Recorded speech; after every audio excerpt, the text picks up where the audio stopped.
Right. Oh, it's very bright. Good morning, ladies and gentlemen. I don't know if you can hear me. Yes, it sounds as if I speak to a microphone. Welcome to the session, which is called Measuring the Changing World. Are we equipped to measure the changing world? I will say a word later on this title because it is includes a little bit of a food for thought and provocation. We are dealing today with what one could call, firstly, the data revolution. Data and information are exponentially growing in nowadays time of the digital and the globalized society. But there are two other revolutions that I would like to mention, and I quote two books. The first book is a book from the 1990s, and it's called The Audit Society. And it describes how decision-making in our societies more and more is based on facts, evidence, knowledge, information, whatever term you might use. So this is the second revolution, which already started in the 1990s. It's a new form of governance. So evidence-based decision-making. Everybody knows this. Key performance indicators, and. The third revolution I saw when I walked here to the place by passing by a library, and there was a book in the window called The Death of Truth. The author is Michiko Kakutani, if you want to buy the book. But the death of truth, what does it mean? It means that there is a kind of paradox situation nowadays, that on the one side we are completely dependent on facts, and on the other side there is a growing part of the population and of politicians who neglect that there is something like objective facts. And in this paradox situation, talking about data science, statistics is on the one hand a kind of technological debate. On the other hand, we must take into account also the societal impacts. So when we talk about data for policy, it might sound very elegant and, let's say, modern, but it doesn't tell us a lot. We have to decompose this data to policy into different steps, because different professions are working in this area. Data is a kind of raw material, like crude oil. And of course, we know that crude oil is not immediately usable for the production of goods. The same for crude data. Before they can be used for evidence decision and evidence-based decision-making, we have to dig out the gold. We have to dig out the information. And now I come to the title of the session. Are we equipped to measure the world? It suggests that there is a possibility to measure the world from outside, like an astronaut. But this is, of course, not the meaning of it. It should be a provocation, because whenever we measure, there is an impact on the world and the running of things. So we have an impact on behavior, we have an impact on decision-making. This is the one way. But on the other hand, there is also a kind of policy impact on the way we produce statistics and information. So what we want to achieve is that the information that we produce, that they are policy relevant without being policy driven. I think that's the tricky question that we would like to address a little bit also today. So we have 4 speakers. Unfortunately, one of the speakers had to stay in Rome. So I hope that we can connect him via video conferencing. I think it will work. Here it is. Okay, here is Enrico Giovannini. Hi, Walter. Hi, Enrico. And we have 3 other speakers, and we have, I will introduce the other speakers one by one when I ask them a couple of questions. And the questions are about what are the technological, methodological perspectives and the opportunities for the next 10, 15 years until 2030 or beyond. what is in for us in, let's say, the making of information with new data sources, new algorithms, new methods. The second question is about quality, including the big question of trust of population. The third question is about governance. What kind of conditions and policy do we need to put in place in order to promote, let's say, the best form of information making? And the last is about skills and education. I think it's better to start with Enrico Giovannini to, let's say, to deviate a bit from the order and to give Enrico Giovannini the two questions one by one. Enrico, you're listening to me? Yes. The first question is to you. First, I have to introduce you. Enrico Giovannini is currently professor at Tor Vergata University in Rome, and he was a good colleague of mine, being the chief statistician of the OECD and the director general of ISTAT, the Italian statistical office. Now, the question is, to what extent innovative statistical approaches based on new data sources offer opportunities for evidence-informed policymaking at national, international level, including the European Commission? How do you see the future of data collection and production of indicators by 2030, including, of course, sustainable development indicators?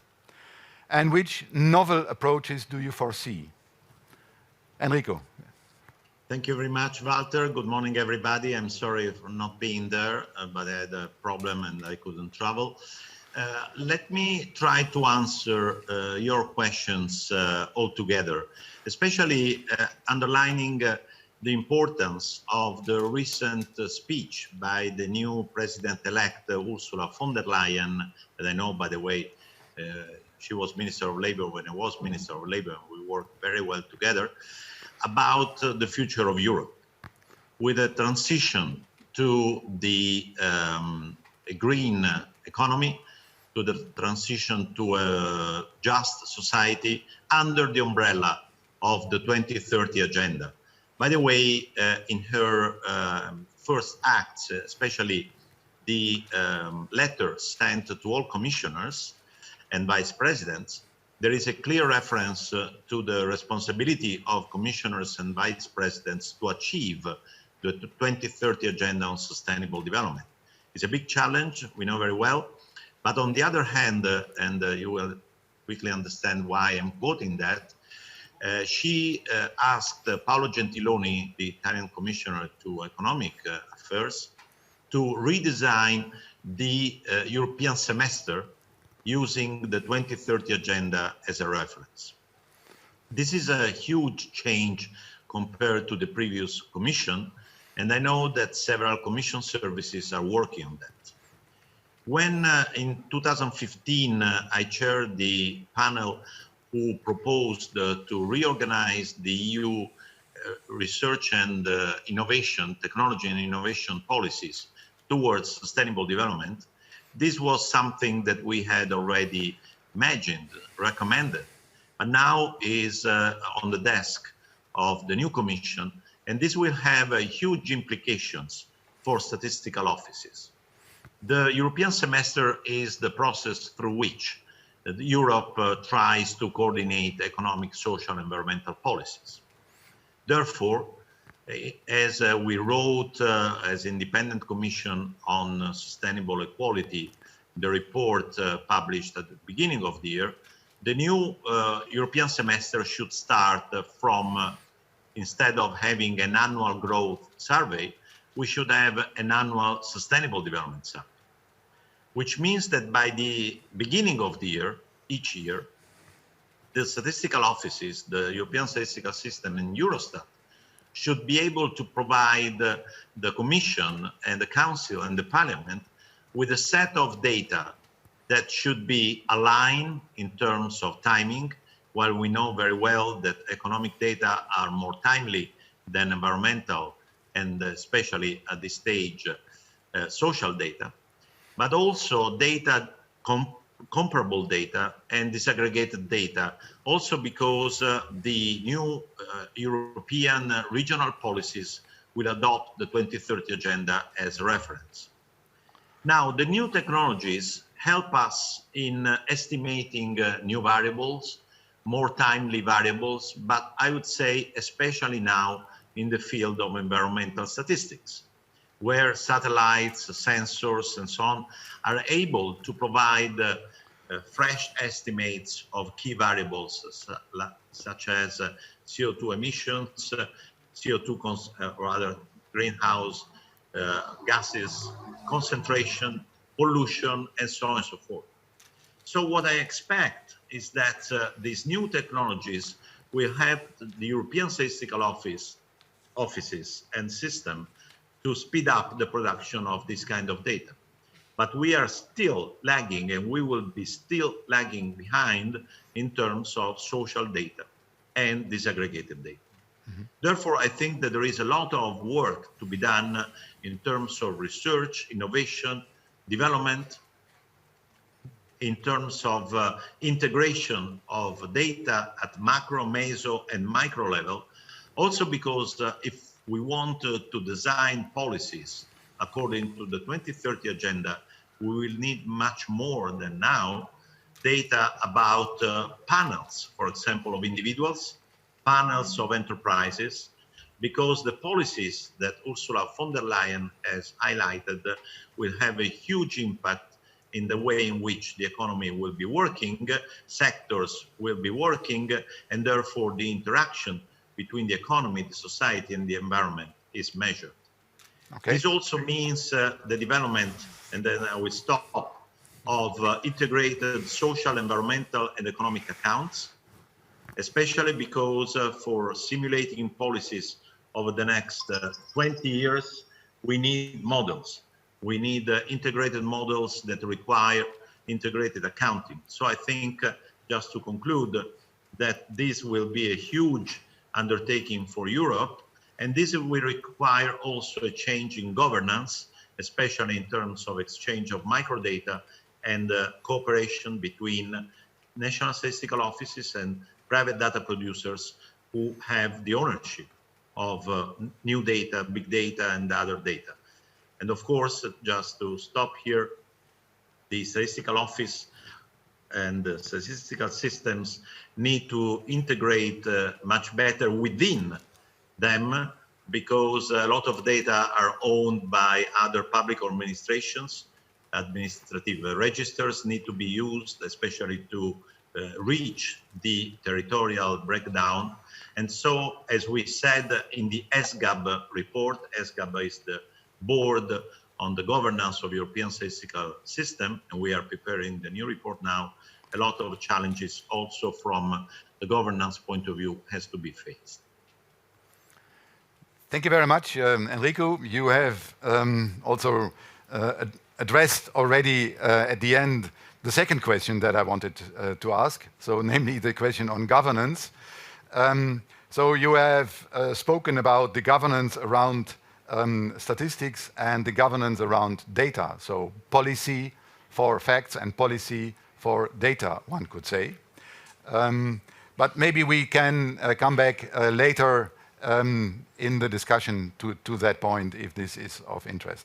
Thank you very much for your answer, Enrico. And then I would... Thank you to you. Thank you. Now, the first question that I have already spelled out will be asked to Pierre-Alexandre Ballin, who is assistant professor at Utrecht University and visiting professor at the MIT Media Lab, a fellow at the Center for Complex System Studies. Pierre-Alexandre. Thank you, Walter. First of all, I want to say thanks to all of you for being here today early in the morning, and thanks so much to the organizer of this session. Thank you. Why? Because I think this question of are we equipped to measure a changing world and how to implement this data science revolution in policy is absolutely instrumental. It's very, very, very important. Why? Because we won't really have a choice. It's either policy and academia in the largest extent understand the opportunities of this data revolution, or we are really at risk of becoming irrelevant. Why? Because historically, data was stored in like government and in academia. So researchers will find new data, understand how the world is structured, and government will also have the means to gather this kind of data set about humans, about the planet.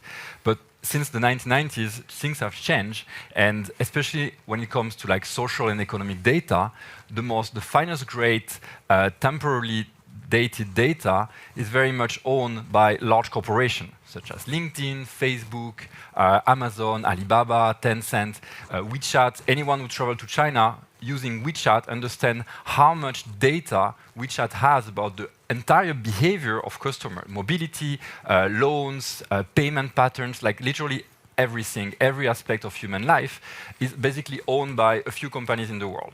What it means is like, either we also, when I say we, like academia and policy in general, also try to compete or collaborate with this large organization, or we're really at risk of becoming irrelevant and not having the right data to make like the right analysis and also right policy. So I think this session is really important in hopefully sparking a very strong interest in this type of question. Now, what do we have? What kind of options do we have? The first thing is that we really have very powerful new statistical techniques, new algorithms that are available, and they work extremely well in making predictions. So if you think again about how business, how the industry has used this type of algorithms, like mainly historically network science and more recently deep learning, we see that this type of tools allow you to make really, really good prediction at a large scale, and we have plenty of examples where this type of tools can also be used in policy. The only thing that we need is to raise awareness, so like to understand, to make sure that the whole policy circle understand what is at stake, how can you use this type of tools. So it's very much a kind of training. So show examples and show basically how that can be used. So there is a lot of capacity building that needs to be done. And as a professor, or someone who teaches network science and complex system, I see every day students that tell me, well, I see the light. I see how that can be used. And these students, they would like to do social good as well. They don't necessarily all want to work, for YouTube and make better algorithms to basically sell more ads, But the problem is like the job market is very much oriented toward this type of job right now. So we also have to offer opportunities to basically use this type of tool for social good, for designing better policy. So that's really important to raise this awareness. So basically it's about spreading this message, building capabilities, and you know what? These tools are very easy to use in a way. So like we have this young generation that picks up, the latest deep learning algorithm in network science within like 8 weeks. So it's not a matter of like, building, it's really a matter of like having a vision and showing the way in this sense. Now, if I have like 1 or 2 minutes, I can also give like a quick vision of like, how can we think about collecting data by 2030?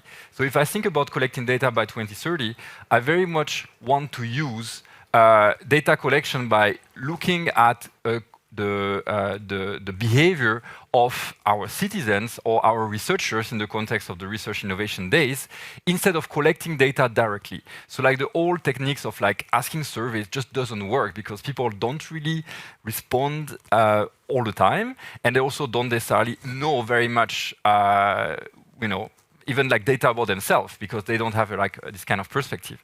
If you think about, to give you an example, if you think about the way these tech giants, Google, Amazon, the way they collect data is very simple and very different. What they do, they give you a service for free. So you guys all use Gmails right now. They give you a service for free, you use it, and in exchange, you give them data. You give data back. When you watch YouTube videos, you're labeling data. You're doing a data science work. You're labeling data by how long you spend on one video, how many videos you watch. You're actually labeling data for the company, for free. You're doing this data lab work for free. And basically, it gives an immense, very honest view and understanding of your behavior that is then aggregated and centralized in these companies that basically have fantastic data to make better prediction and then attract more customers later. We do and we can implement this type of data gathering techniques at the scale of the research innovation, the RTD. We can do it. We have ideas on how to do it. And I believe that that's going to be the way we will collect data by 2030. Okay, thank you very much, Pierre-Alexandre. This was the first question, which leads us to the second one, namely, how can we produce the necessary quality of information? Of course, the challenge is the new techniques, which now have been more or less emphasized by Pierre-Alexandre, and the old techniques, surveying, how could they be combined? So take, for example, the kind of question, how many people live in a country, population census. Is the population census 2030 completely obsolete because we have, let's say, clicks in YouTube? Is the calculation of the gross domestic product obsolete because we can take the light over the globe from satellites? Or is it a mix of both? Is it the mix of the old techniques plus, let's say, filling gaps, bringing more details in with the new techniques? And this is a question of quality. And now I would like to introduce the two next panelists with the question, well, I think I have introduced the question, what kind of valuable facts, verified facts can be distilled out of the data? And what to trust and how to ensure the provision of verified facts, trust, confidence, and what advice do you give to politicians regarding the use of evidence in their decision-making? So it's a side of how solid, how qualitative are the information that we can offer. So the first is Monica Pratesi. She is a professor at Pisa University, and currently she is also the president of the Italian Statistical Society. Monica. Good morning to everybody. For me, it's a pleasure to have the opportunity to share my ideas with you, panelists, and with you, audience. Okay, it is a difficult question, the question you have asked me. But first of all, I would like to say that when somebody is offering something for free to you, it means that you have already paid, or you are paying in another way. So I know that you have been provocative in this, but this is the first thing I would like to say. So not every datum is a statistical datum, and it is an information of good quality. The word datum means given, and it is a Latin word. We are in Europe, so we are speaking many languages all together, but data is the plural of datum. That means given. So the first question a policymaker should answer would be, but these data are from a trusted source or not? And how can I define a source, a data source, as a trusting one? How can I measure the quality of the data I have, the quality of the evidence I'm building? This is important because I want to be timely, I want comparable information, and I want disaggregated information. Timely, comparable, and disaggregated, as Enrico was telling us before. But to have these three dimensions, timeliness, comparability, and disaggregation, geographical detail, I would say, but not only geographical, maybe also domain detail, I need to respect some scientific principles in order to have this final, credible, comparable, and effective information. So the first suggestion I will give to the policymaker would be, please verify the source. May I go on? Okay, and then, given that, I think also that policymakers and also citizens should be aware that we are living a real evolution of the production of data. And there is an ecosystem of data, ecosystem in the true sense of the word, that we have to be able to read. So each datum should be put in connection with many other possible sources from which you can have it. So data integration is the first. The second rule, first sourcing, Second, the integration of available data. And to integrate, you need technologies and you need knowledge. You need statistics, in few words. So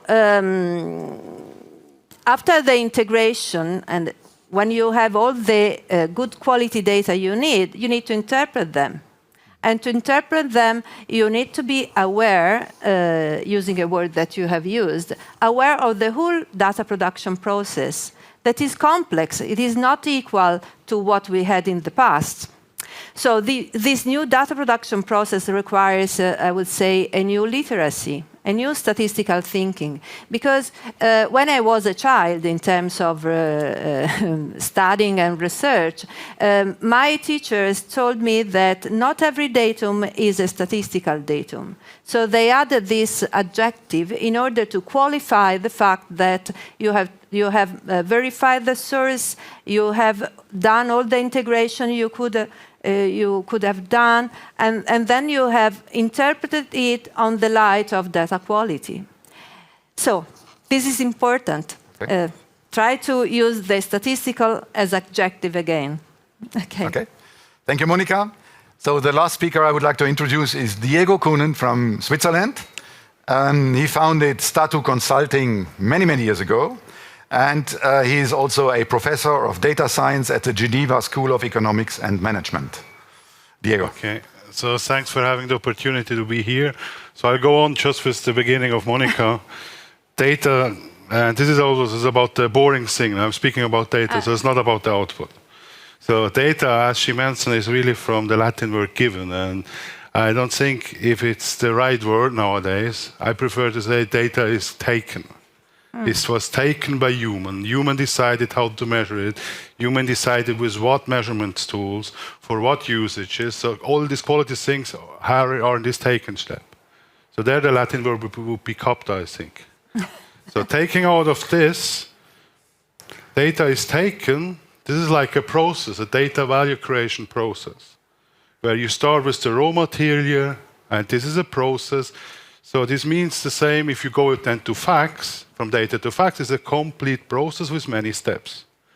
This means you have to understand this data value cycle, this process. You have to think about the quality in each of these steps. And within comes the word trust. And trust is something you cannot earn it or you cannot buy it. It's the same as quality, you cannot buy it. You have to demonstrate trustworthiness.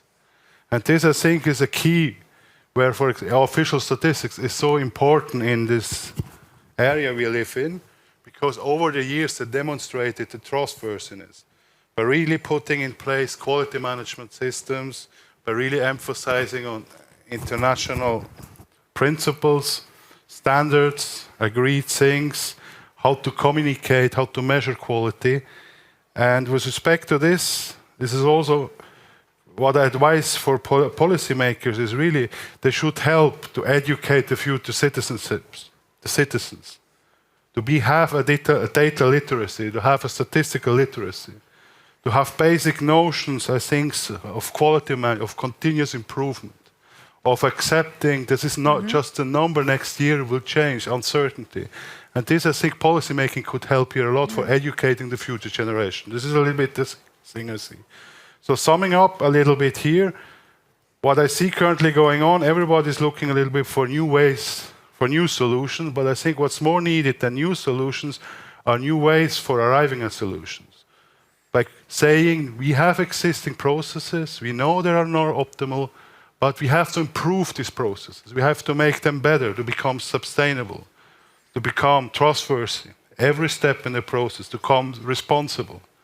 And also, it's also thinking we have to ask the users, basically, and the users, they expect from policymakers this literacy thing. So this is a little bit more coming back. Yeah, Okay. absolutely agree with what Monica and Diego said. The data science literacy is absolutely essential. I believe like programming languages, knowing a programming language would be as important as speaking English. Actually maybe already today. That's what I tell my students, and I actually like it, and they perform very well. What's also true, I think, is that we need a new way to think about statistics. Because traditionally, for instance, statistics, what you want is like really, really good data. So you have like a few number of observations, but they have to be very precise. In the big data world, you either have like very good data or just a lot of data. And that changes your paradigm. So when you think about this, what we call the big data revolution, we really care about also like really big patterns, and the noise in a way, so like this weird kind of measurement error is not something you need to be obsessed about, because you adapt and change, and the algorithm kind of picks it up and then clean itself out in the long run. So these are like different ways to think about data science that needs to be there. Otherwise, you will have people that will throw hurdles into the development of these statistical techniques, especially in the policy circle, and I think that will basically hinder good for citizens in general. Now, one thing that I would like to mention as well is like, especially in the context of like AI, basically deep learning, you know, and the context of trust and understanding what's happening in the algorithm process, I want to share with you a story that to me, at the same time, show that we have to be very careful using these techniques, but also shows that in the long run, we all win. And it's basically when some large companies started to implement IBM Watson to try to understand and to try basically to make better recommendation for promotion within a company. So when do you get a salary increase, you know, based on performance and stuff like that? So what they did was actually reinforcing the gender inequality and gender gap in the organization. So they stopped because the algorithm was systematically showing like a lower wage for women than for men. So they were like, okay, we stop this. This is terrible. And then a lot of people picked it up as saying like, well, we have to be very careful with AI because it's also like very biased, you know. And I think it's great because in this case, the algorithm highlighted and put up front a bias that was nothing to do with the technique in itself, but basically was just the result of the accumulation of data for like 30, 40 years in the organization. And what the algorithm did was just like learning based on the training data set. And it was like, okay, this is what you're training me with. Well, you have a bias against women in your organization. Well, I'm going to keep promoting this bias, okay? But that's amazing because that's exactly why we could see, obviously, and measure this bias. And what I did was just tweaking some parameter and changing that so that you kind of remove this type of issue. But the bias was there before. And I believe humans are so much more biased than machines, because machines are like based on like, you know, some kind of training data set. And to me, this is a chance to understand our bias. I am biased all the time in the way I use my language and the way I speak. And this kind of technique allows us to understand this bias. So to me, we have to be careful. We need watchdogs to check this out, But in the long run, I think society really gains from that. Okay, thank you very much. This brings us to the last block of discussion, which has already been addressed, about skills, education. What type of skills do people need to have? Is the vision that in future every citizen has to be a data scientist? I think not. But if it is not, what is the kind of skills out there for normal citizens or people in, let's say, in an administration that have to prepare a decision, have to make use of prepared data? So in the evidence knowledge-making process, or what kind of knowledge should journalists have? And in particular, what kind of education do we need for official statistics in the future? And maybe now the opposite direction, starting from Diego. Okay. So maybe I put this, I have a long-term mandate with the Swiss Federal Office of Statistics, and I wrote for them a data innovation strategy, an office strategy on data innovation, the usage of complementary methods, which basically is AI machine learning, but it's called complementary method. Within comes also putting in place one key element with the skill set is knowledge management. Because currently you have these silos everywhere in offices and in private companies as well. So you have to guarantee whatever you do by incapability building, that you break these knowledge management issues. That if they do use cases really on data innovation, using machine learning use cases, that you get the lessons learned and that you create really this culture, this innovation culture. In this innovation culture, and this is the difficulty, I see, I do similar things in the private sector, it's easier because, but in a government sector, the issue is innovation culture, which means you have what I call a minimum valuable product or a service. So it's not the best thing with all standards from official statistics, but at least it's one that satisfies user needs. It's like the first point of an iteration, and this is the baseline on which you continuously improve the product or the service. And this is a completely new way of thinking, because this means you have to accept this fail fast, learn from it, move on mentality. This is to create really this innovative culture. So it's not a question about technical skills. It's really about question about having these entrepreneurships, to create this startup culture spirits in the public sector, also in the companies is exactly the same, because at the end of the day you can have strategies, every culture will eat the strategy. So the culture has to change first, has to adapt. So this is a little bit with respect to this. Monica? Okay, regarding the skills, I think that everybody is a passive producer of data in this moment by our mobile phone. Okay, so our microphone, our behavior is continuously tracked by something. And this is true, this is now, we must be aware of it, and we must also do another jump, that is, after the awareness, having an idea of what can be done with the amount of data that we are producing. This is important for common citizens, yes, obviously, but it is important at another level for official statistics, because official statistics has the duty of producing data, and they are public goods, and they must be used for the government. This is what in democratic countries are doing, and what in Europe we are doing. So evidence-based policy making, it is following this direction, using credible data in order to do good policies. But I think that inside the official statistical offices and national statistical institutes, the skills required now are a little bit different than in the past.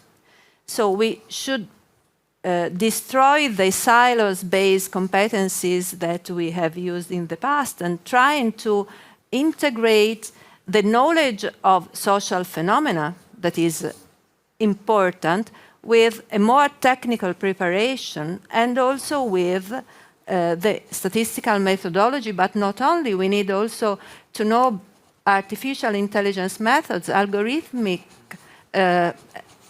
evidence generation, that's important, and also knowledge engineering. I'm using artificial intelligence and knowledge engineering, words that are not in my background. I'm an applied statistician, expert in poverty and living conditions measurements, but I am aware that we need to integrate competencies in order to have the opportunity of producing currently timely data, to be able to consider them as credible, and then to have every possibility of exploiting them in order to take decisions. This is not easy, but inside statistical offices, we need to jump from the playground phase they have had in introducing big data as experimental statistics and so on, to the more mature phase of using currently every data source to produce good evidence.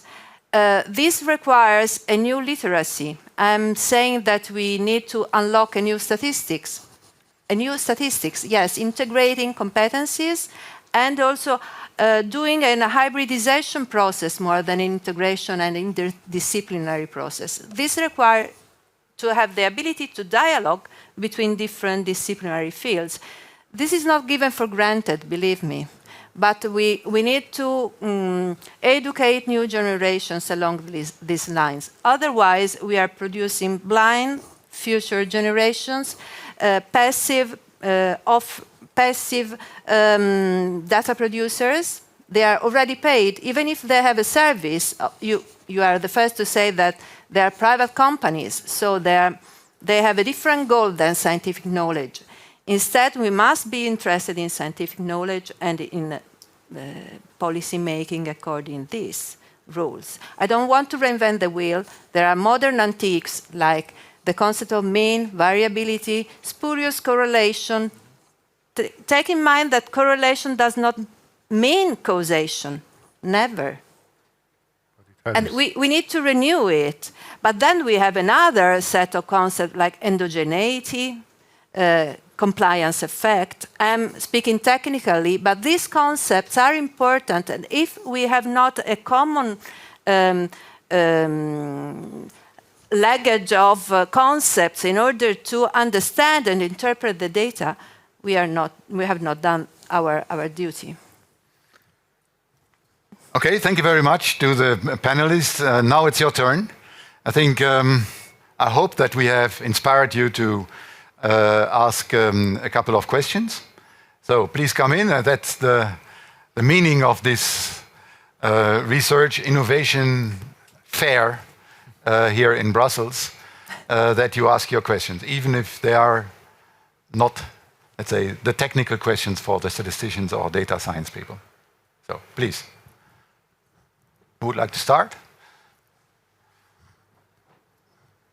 Yes, please. Yeah, Pontus Holm, Swedish Research Council.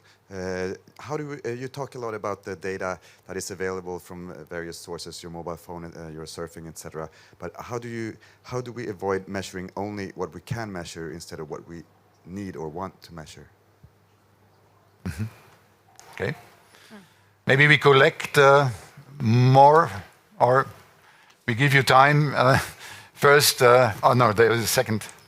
From the discussion as well, it appears that data quality management is probably one of the most important issues. So can we elaborate a bit more on that, as in what are the factors you would consider in that? Okay.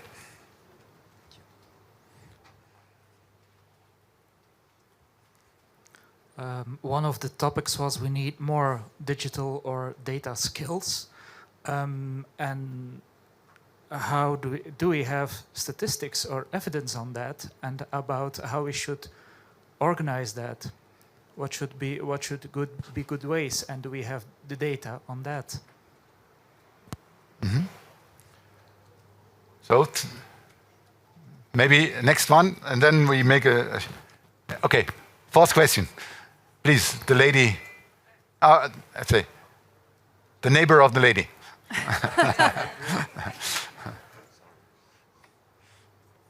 Thank you. So you spoke about the benefits of data collecting and what can be done with it in policy making.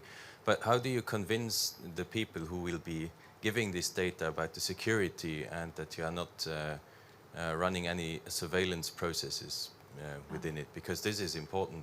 Okay. Otherwise you don't get the quality you may expect. Mm-hmm. Okay. And then I think at the very end of the room, or? Another question? The lady in the front, here. Madame. I just have, my name is Cecilia Cabello from the Spanish Foundation of Science and Technology. I have a reflection. We're talking about policy making and data, using data for policy making. But I think sometimes we generalize policy making because, as you are well aware, there's different types of policy making. It's not the same as legislative policy making, as in executive policy making, as in policy design, as in policy implementation. So I think that's important, that the data that we use and the administrative data, the big data, et cetera, it depends on what type of policies we're talking about. And just like you have a defense of the data and the types of data and the specialties, I think the policymaker also, we have a better understanding of what type of things that we need too. So it's a two-way street, and we have two different languages. So it's a comment more than a question. Yeah, but an important one. Yeah. I think at the end.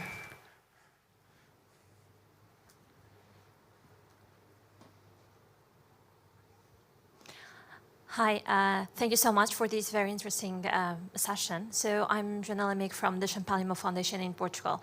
And I would like to ask you, if I understood correctly, we are here addressing quantitative data and the information that we can extract from it, meaning through new technologies like deep learning and so on and so forth. I would like to ask you your opinion on how we can also incorporate qualitative data in this analysis.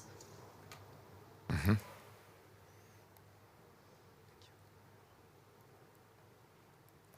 So we have 1, 2, 3, 4, 5, 6 questions and some 7 minutes to go. So Enrico is no longer with us. Who would like to start? Diego. Pick the questions that you... Okay, I leave to you the skills one. Okay. I take the one on quality management. And they're coming back to official statistics, which have standards in place, which they internationally agreed how to measure data quality on classical survey data, for example. And currently, there are also frameworks from the UNEC on new data sources, let's call big data sources, sensors, etc. So what I'm telling with this, a lot of people nowadays have the feeling of reinventing the wheel, because we are not in official statistics, so why should we take the standards that are agreed upon internationally? And this means if a lot of companies I consult, they want to make data quality, but they think they have the quality ready, yes, for their primary data, which they use to invoice the customers, but not for the other data, and they need a starting point. And that's why a key message here is to think about what do exist also outside other disciplines, and not reinvent the wheel, and think about how can we use this to augment what we already have. So what you already have in place is already wonderful, but it could be augmented with what others have done in the past. And there's a long history in statistics, especially in official statistics, how to measure these things of data quality management. What is quality? It's subjective, I know, but how to measure, how to put a controlling process in place, how to control it, to monitor, to measure quality. And I think opening the eyes a little bit outside other domains will help. And this is also exactly the same point.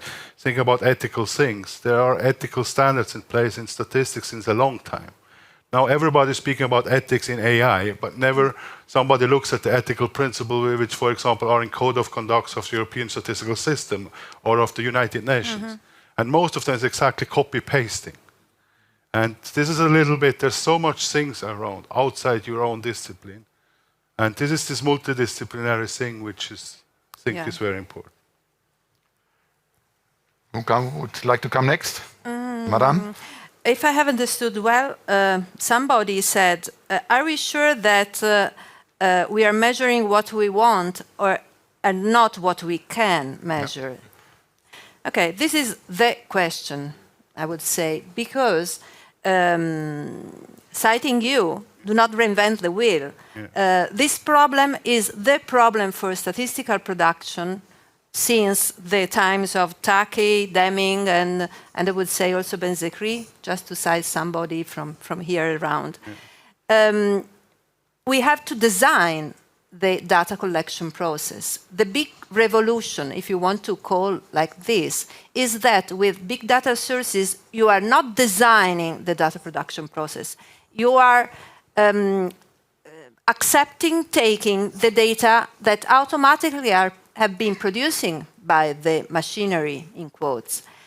This requires a step back and a reformulation of the literacy you need in order to design or not design the data and to understand and interpret them.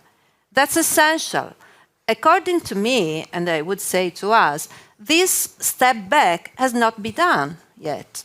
Mm-hmm. We are in the extreme necessity to do this step back and reflect on what is going on without cancelling the automated data production, without cancelling artificial intelligence.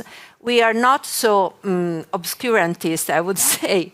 I am in love with technologies, really. But I want that technology is for men and women, for improving our lives, not for making us passive receivers or passive persons offering money without knowing it. Because just living, we are producing data, and these data are considered a sort of fuel, a sort of richness. But why are they considered richness? Because somebody is thinking on the lot of money they can gain for selling the data. Okay. Yeah, so I'll pick up the two last questions. I think they're fantastic, by the way. I mean, a really interesting and very important question, like really spot on.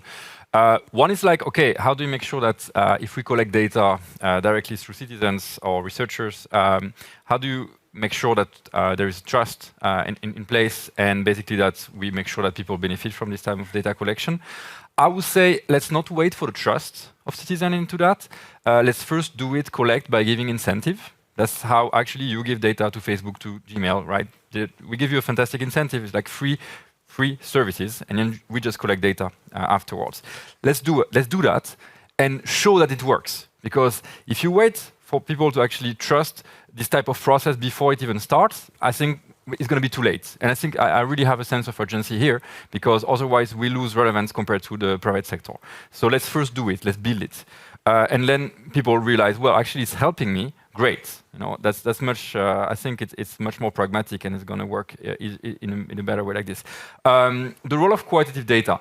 So one thing is like the role of qualitative data, I think, is extremely important in the quantitative data age, if you want. Not in the old sense of like having people giving interviews all the time as a way to collect data, because it doesn't scale, and also recipients of the interviews are getting fed up because they also like spend a lot of time in like, okay, filling out surveys and stuff. It doesn't really work very well, it doesn't scale. But the qualitative knowledge is extremely important if you don't want this kind of, big data related algorithms to make mistakes, because this AI, deep learning algorithm, if you want, or network science, they're very, very good at very, very specific tasks, but they need context to make sense, basically. So in this case, I'm going to jump on a discussion that we had with Roman, with Anna, and other people here at RTD, that what we need clearly is like an interface. So we have great data scientists that know how to scale a product, a solution, if it's really well, precisely defined. And we also have policymakers, policy advisors that are really, really good at understanding the question and what needs to be addressed. And then you need someone to make the translation in between, okay? And in this case, we need this kind of qualitative knowledge. It's more or less what we call this expert domain type of knowledge. And we need that to make sure that the algorithm is tweaked in a way that actually addresses the real question. So like, what is the big question? How to reformulate this big question into a data science solution, and then once you have the solution, how do you, bring it back to the discussion? Because we had this discussion actually yesterday with DG Regio, where we provide some really interesting algorithms, but it's really hard to interpret again this algorithm in the context of policy making. So this is really also in terms of like the skills we need. We not only need like super good data scientists and really good policymakers. We need like really this interface of people try to translate a policy problem into a data science problem.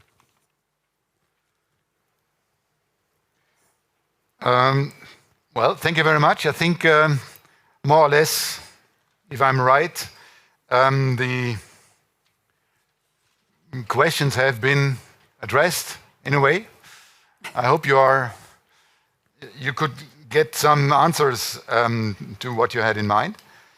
I think we are coming to the end of the session, and let me try to pick a couple of impressions that I have got. Not a formal summary, but some impressions. I think the panel was composed deliberately by, let's say, putting on the podium people with different professional entrees. So we had data science, we had classical statisticians like me, for example. And of course, this gives a kind of variety which is representative for nowadays discussion. And I think this variety is nothing bad. It's a very, very, let's say, it's an asset, one would say. Now, what needs to be done in the future is to take this asset, the variety of entrees professionally, and try to combine them in the best way possible. And we have seen two more or less ways of producing, let's say, information for decision making. The classical one, was mentioned by Enrico and by Monica, for example. That is to go with the production process from data to facts and then to knowledge and evidence.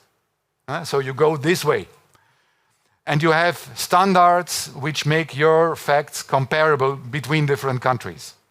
So you are not in a kind of spontaneous ad hoc extraction of information from data, but in a kind of routine factory manufactured industry. And the second one is the kind of more spontaneous one. You have data, you have a question, and then you create an answer. And the question is how to combine the two. But all in all, we are quite convinced that what we do here is extremely important, be it at micro level, at meso level, or at macro political level. So it's really, really important that we get these things together in a meaningful way.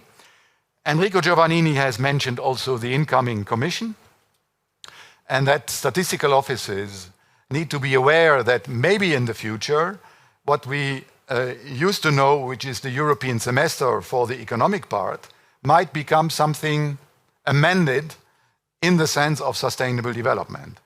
And that means a big, big threat and a challenge for data production. So we need all the competences that we have represented here at the podium. Then we have, in terms of quality, we have discussed a few aspects, but this is a very broad range. But basically, quality you can imagine as something that you know quite well. For, let's say, another example, if you go for a restaurant, how would you inform yourself about the food there? So you would go for an information source. Is this a good restaurant? Are there other opinions? Is it certified? Or if you buy, let's say, a fridge, how would you inform yourself? And that's the same for information. You would inform yourself about the quality of information using the same type of, let's say, information sources. Namely, are the information certified, verified, the source reliable, blah, blah, blah. So I think this leads us then to the question of skills. And we have addressed a little bit the broad range from the professional skills for those working in the industries and those who are outside of the industry, who are consumers, which are in the administration, in companies, let's say, being in the role to, let's say, advise policymakers in this or that way. So there is a kind of minimum need to understand the quality of the food, the information food. And I think what we have not addressed, unfortunately, is the question of globalization. But globalization, I think maybe in the next session, should be high on the agenda because it's changing from the data side, but it's changing also from the information need side. Because in a globalized world, you are no longer in a kind of comfort zone in a nation or in a municipal solution. But when we are talking about sustainable development, climate, migration, all of these things, as Enrico has said, ask for a modern form of exchanging microdata and so forth. So I think I leave it like that. And, well, more or less 60 minutes. And I hope that you have enjoyed this session. Thank you very much.